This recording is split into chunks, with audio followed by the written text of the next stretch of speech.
Hey everybody, Ben here from Handsome Phantom. I'm here with Gary and Adriel with Super Daryl Deluxe, and just checked it out. Guys, can you tell me a little bit about your game?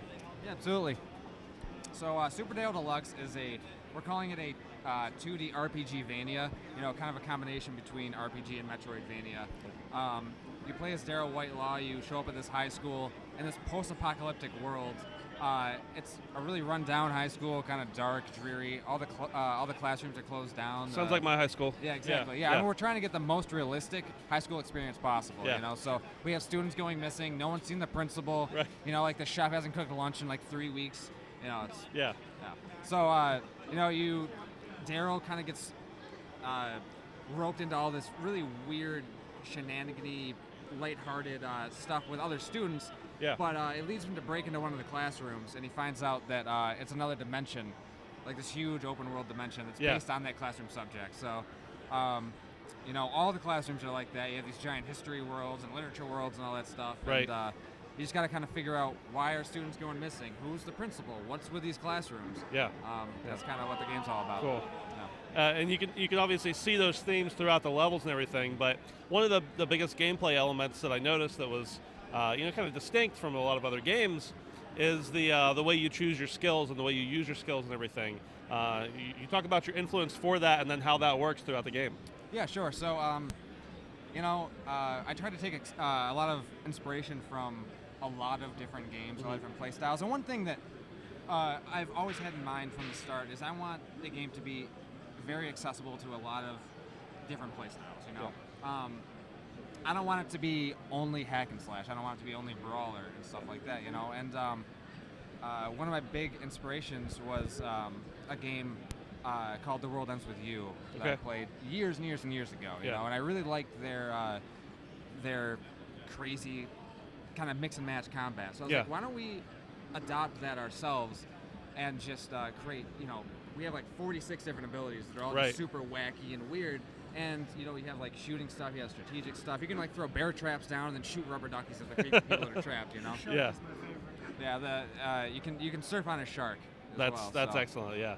Yeah. It's got that quirky play style that and the graphics just intertwined with that. Just there's a lot of humor there, and a lot of it's buried. We were talking while I was playing the demo, about some of those hidden treats that if maybe you're not even going to catch it on your first 5 times through that level, but eventually it's going to be there. So, how long's the game been in development? About 5 years. Okay. And we brought you on 3 years ago? Yeah, I guess it was about 3 years ago. They were already a little bit further along into development, and it was just one of those things where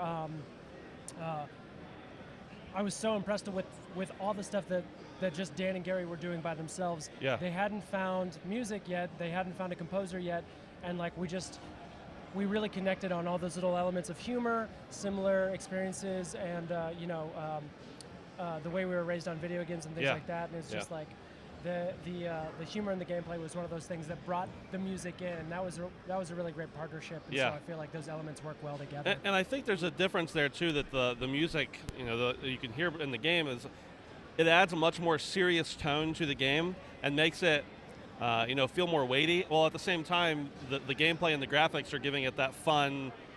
It's tough. I'm terrible at it. I can tell you that much.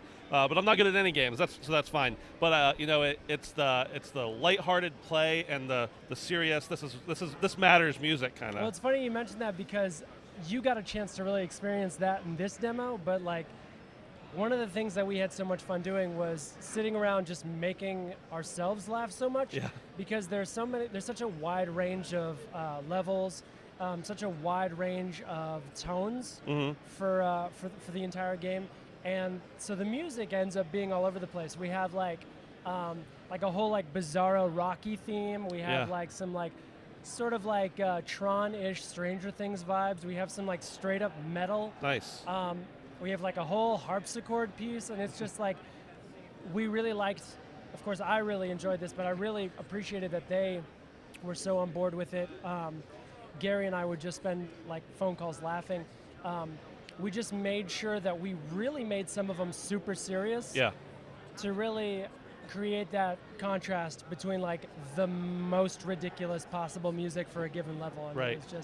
It was just one of those things that I think really makes the game more immersive. Nice. And so yeah. that was just a lot of fun. Nice.